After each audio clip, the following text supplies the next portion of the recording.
District of Conservation is sponsored by CFACT. To learn more about our sponsor, head over to cfact.org. Thank you so much for listening to the show. Welcome to District of Conservation. I am your host, Gabriella Hoffman. This podcast offers a sober examination into all things hunting, fishing, shooting sports, energy, environment, and the public policy surrounding it. And this podcast also specializes in original interviews that you won't hear elsewhere. Here's what I have for you today. I will dive deep into the Return Act and the problems instead in that bill, and I will also discuss Maryland soon becoming a shall-issue state with the announcement today from Governor Hogan urging law enforcement to remove the good and proper clause requirement, although there are some sticking points. Let's dive deep into these topics right now. I need to address the elephant in the room. I'm alluding to the Return Act, which is a bill that has been introduced by Congressman Andrew Clyde of Georgia's 9th Congressional District. He is a Republican, and he and 53 co-sponsors have introduced the Return Our Constitutional Rights Act. That also stands for Repealing Excise Tax on Unalienable Rights Now, to eliminate the federal excise tax on firearms and ammunition. And this is what the congressman is quoted as saying before I go into what my qualms with the bill is. In case my Democrat colleagues forget, the Bill of Rights enumerates rights to which the government cannot infringe. Unquestionably, infringement exists when the government taxes those rights to limit the people's ability to exercise them, said Clyde. As assaults against American Second Amendment freedoms continue to emerge, so do treacherous threats that seek to weaponize taxation in order to price this constitutional right out of the reach of average Americans. I firmly believe that no American should be taxed on their enumerated rights, which is why I intend to stop the left's tyranny in its tracks by eliminating the federal excise tax on firearms and ammunition.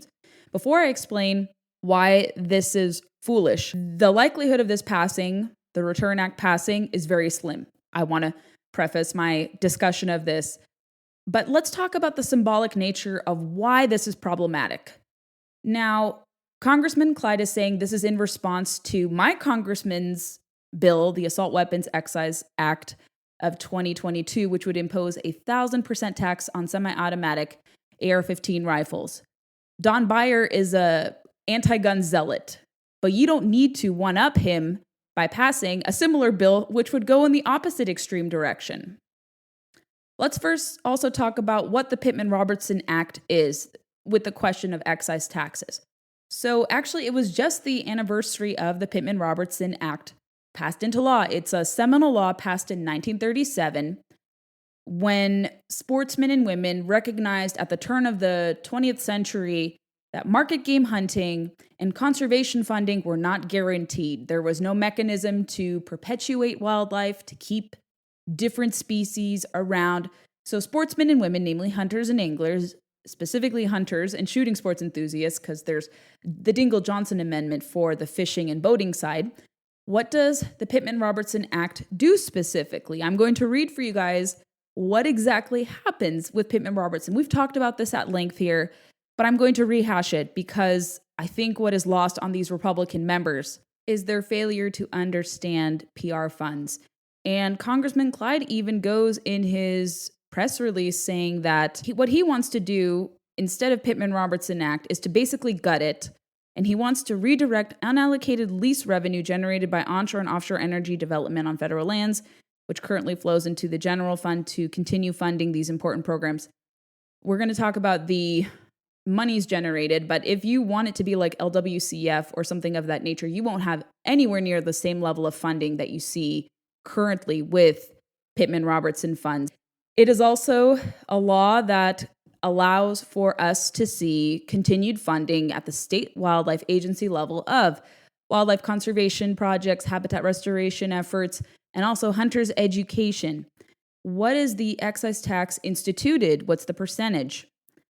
It currently is an 11% excise tax on the wholesale price of long guns and ammunition and 10% on the wholesale price of handguns and revolvers. And this is from the NSSF. The excise tax applies basically to all commercial sales and imports, whether their purpose is for shooting, hunting, or personal defense, and is paid by manufacturers, producers, and importers. No mention of consumers paying this tax. That's something that Congressman Clyde conveniently leaves out of his press release and his bill what happens is anytime you buy a license, anytime you buy handguns, revolvers, firearms, ammunition, those monies from the excise taxes that are paid by manufacturers and importers and producers, that then goes to be collected by the Department of Treasury, then to be sent to Department of Interior, which oversees all state wildlife agencies through the Fish and Wildlife Service. Then they disperse monies allocated by state to them, and each state will get a different amount depending upon how many users there are, to my understanding. So states that have more sportsmen and women will get more money versus those that don't. That's usually how it is. And these monies, believe it or not, in this year alone, generated $1.5 billion. And since the law's inception, it's generated about $15 billion since 1937. And this year alone was historic. What is the percentage of conservation funding that emanates from excise taxes collected on firearms and ammunition? You guys want to know the statistics? According to the North Carolina State University College of Natural Resources, approximately 60 to 80% of excise taxes from firearms, ammunition, and angling equipment provides funding for state wildlife agencies. There is a great study on this. I will link to it in the show notes.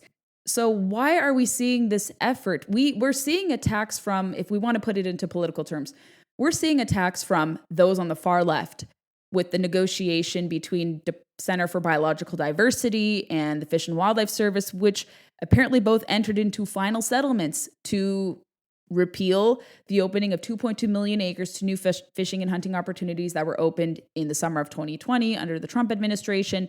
And they are starting to get concessions with banning lead tackle and bullets on Fish and Wildlife Service National Wildlife Refuge lands. We have attacks from the anti-hunters who are on the left. And now we're seeing this from Republicans who have a failure to understand how conservation works in this country. This is a very popular idea and policy. Sportsmen and women wanted to have these excise taxes placed on them so that they could have a funding mechanism for conservation. As I alluded to, this is not felt on the consumer. Whenever you buy a gun, you're not seeing a section on the tax portion saying, okay, this is going to Pittman-Robertson Fund. You as a consumer are not feeling this. How exactly is an infringement on our Second Amendment rights if we, the consumer, are not paying this tax, if it's the importers, the manufacturers, and producers who are paying this tax? So you're seeing no measurable impact on your ability to exercise and keep and bear arms through paying Pittman-Robertson. So that's the point that needs to be honed in. A great piece from Outdoor Life highlighted this too. I'm going to read for you this from Natalie Krebs. She writes that Pittman-Robertson taxes are applied to manufacturers who then bake them into the cost of their goods. In other words, although consumers aren't technically paying the tax, they are ultimately footing the bill. So even if the tax was eliminated, consumers wouldn't necessarily see a price reduction at the register, since the cost of firearms and ammunition are dependent on a wide variety of factors, including availability and price of materials. So I want to urge my fellow conservatives, especially these members of Congress who are listed as co-sponsors, although I've heard from different people that some of the original co-sponsors have since rescinded their support of the bill. I don't think it's reflected yet in the congressional record, but more and more are being educated by conservationists about why this is a very, very impractical effort, that it'll have huge ramifications on conservation. It also isn't politically conservative. It's not in line with stewardship to want to gut Pittman-Robertson funds. And I want to pose this question before we move on to our next topic to Congressman Clyde. Would you rather, if you want to shift this over to a model like Land and Water Conservation Fund, you're not going to see, let's say this administration, allow for more offshore and onshore gas and oil exploration? Do you see the latest news? Why do you think moving it over to, let's say, mirror Land and Water Conservation Fund is going to generate the same level of monies that go back to wildlife agencies when you have a hostile administration that refuses to develop onshore and offshore oil and gas projects? It makes no sense. You're not going to see it for the next few years. And two, the monies will never, ever be measurable to that of the current system in place. If you're looking for a written explanation on this, I will delve more deeply into this for my Friday town hall column and urge Republicans, especially fellow conservatives, to abandon support for this, because this is not going to look good. You're not going to build rapport with sportsmen and women if you do this. They're looking for guidance. Don't shoot yourselves in the foot, pun intended, by embarking on this lost cause that is not going to go anywhere in Congress, and you're going to give and fuel your opponents on the left who are radical preservationists to take ownership of conservation funding if you move it away from excess taxes generated on firearms and ammunition. So think long and hard on this. If you want to get proactive, get involved with different organizations to urge your members of Congress to rescind support for this or to not support this in general. So you have to make your voices heard. I can't really wave a magic wand and overturn this myself. It lies in you guys. It lies in all of you listening, all of you who are involved, to write your member of Congress and urge them to not support this. Explain why Pittman-Robertson matters, the importance of the law, why it's one of the few good laws that the government actually stewards. If we want to talk about government effectiveness, this is the rare instance, if you want to give them a concession, where they actually do things well. They don't do things properly. They could do a lot more to enhance Pittman-Robertson, actually, instead of gutting it.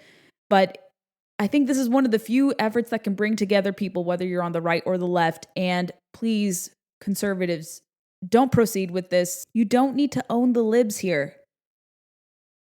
You got to be better than the libs, if we're going to put it into those kind of terms. The Second Amendment and hunting are two different subjects, and that definitely needs to be honed in. But this is not a surefire way to combat gun control by gutting Pittman-Robertson. Those are two different issues. Do not apply the same thing here. As I've said, this has no measurable impact on your ability to keep and bear arms whatsoever. And it's going to be a divisive tool. You're going to divide the sportsman community. You're going to divide firearms owners. It's not productive. You're going to look very, very disingenuous if you're claiming to be a sportsman and supporting gutting of Pittman-Robertson. So that's all I have to say on this matter. Speaking of firearms, a little bit of good news for our friends across the river in Maryland. Governor Larry Hogan, who is completing the tail end of his second term, announced in a Twitter post, and I think there's also an accompanying press release, that he wants to direct law enforcement to comply with the Supreme Court ruling that overturned the constitutionality of May-issue concealed carry laws. And he is quoted as saying, I'm reading from his Twitter, "In light of the recent Supreme Court ruling and to ensure compliance with the Constitution, I am directing the Maryland State Police to suspend utilization of the good and substantial reason standard when reviewing applications for wear and carry permits." My full statement, and dated July 5th, 2022. Here is what the full statement reads. Over the course of my administration, I have consistently supported the right of law-abiding citizens to own and carry firearms, while enacting responsible and common-sense measures to keep guns out of the hands of criminals and the mentally ill. Last month, the Supreme Court struck down a provision in New York law pertaining to handgun permitting that is virtually indistinguishable from Maryland law.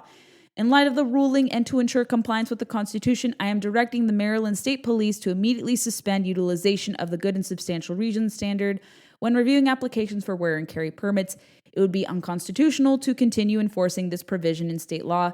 There is no impact on other permitting requirements and protocols. Today's action is in line with actions taken in other states in response to this recent ruling, and I believe Massachusetts, New Jersey, and a couple of the other remaining May-issue states have also said they will be in compliance. But that second to last sentence I read for you guys, there is no impact on other permitting requirements and protocols.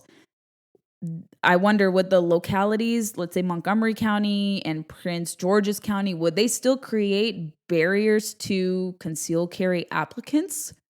I am encouraged with most of the remaining May issue states with falling in line with the Supreme Court decision. New York is still creating obstacles. And even in this statement from Governor Hogan, I'm not sure I really like seeing this remaining protocols and requirements. In Virginia and West Virginia have very easy permitting schemes, permitting regimes, more so. It's very easy to get your concealed carry permit. I believe West Virginia is a constitutional carry state, so you don't need a permit. But even in constitutional carry states, I still think it's wise to have it so you can carry in certain places. Have both. You don't lose out from having both your permit and also taking advantage of constitutional carry. We don't have constitutional carry here in Virginia.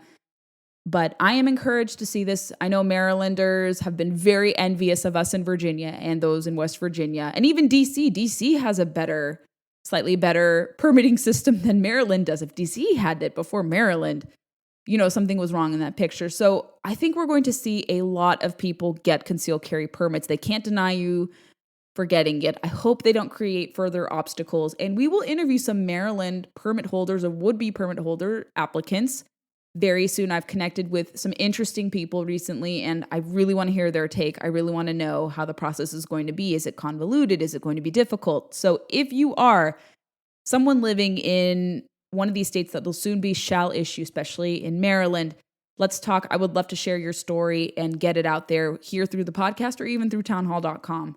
So great update. Hope there won't be any obstacles created for would-be applicants. And I have no doubt different gun rights organization will sue to ensure that any remaining obstacle for getting a permit is challenged in the court of law. So I wanted to end on that note. Thanks for listening to District of Conservation. I hope you enjoyed today's episode. If you haven't already, make sure you find us on your preferred podcast player. We largely circulate on Apple, Spotify, and countless others, but those are our two big podcast platforms we want to push. Make sure you're subscribed there, especially on Apple. If you like the podcast a lot, go leave us some reviews. We'd be more than grateful to get some 5-star reviews from you guys. Moreover, we are on Facebook, Instagram, and Twitter, and a little bit on YouTube. We don't populate there, but connect with us on social media. Find me personally on social media with blue check marks. Super easy to find, and I would love to hear your feedback and know who you'd like to see on the podcast. Thanks for listening to District of Conservation. Stay tuned for the next episode.